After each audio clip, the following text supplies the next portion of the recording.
পটুয়াখালীর কলাপাড়ায় কালবৈশাখী ঝড়ে লণ্ডভণ্ড হয়েছে একাধিক গ্রাম। ঝড়ের তাণ্ডবে বসতঘর হারিয়ে খোলা আকাশের নিচে দিন কাটাচ্ছেন ক্ষতিগ্রস্তরা।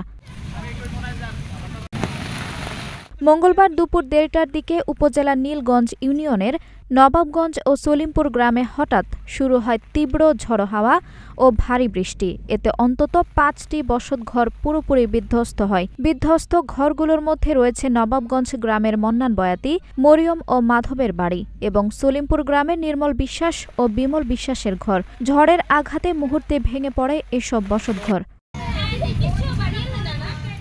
এছাড়াও লতাচাপলি, মহিপুর, ধুলাসার ও মিঠাগঞ্জ ইউনিয়নের অন্তত অর্ধশতাধিক ঘরবাড়ি আংশিক ক্ষতিগ্রস্ত হয়েছে।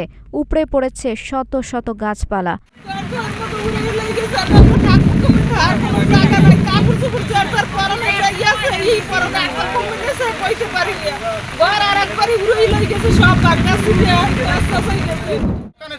দোকান আমারটাও দিয়ে যায় অবস্থা, আমি লাভ দিয়ে পড়ি, আমি আগে দৌড় দিচ্ছি, আমি কি মানুষ বসে তো কপাল বলো যে কেমনে যারা বাঁচতেছে আমি এসে যাবো। আমার গায়ের উপর দিয়ে আমার ঘরটা উঠে গেছে, আমি আমার পোলাটা মনে করছি আমার পোলা থাকবে না, আমি থাকবে তোলা করি না। আমি দেখি মুহূর্তের মধ্যে, 1 সেকেন্ডের মধ্যে ঘরটা আমার উপর দিয়ে উঠে গেছে। আমি সব আমার ঘর, আমি ঘর নাই, আমার মাথার উপর আমি নিচে পড়ে গেছি। হঠাৎ এই দুর্যোগে ঘরহারা পরিবারগুলো এখন প্রতিবেশীদের বাড়িতে আশ্রয় নিয়েছে। বিশেষ করে হতদরিদ্র মানুষজন পড়েছেন চরম বিপাকে।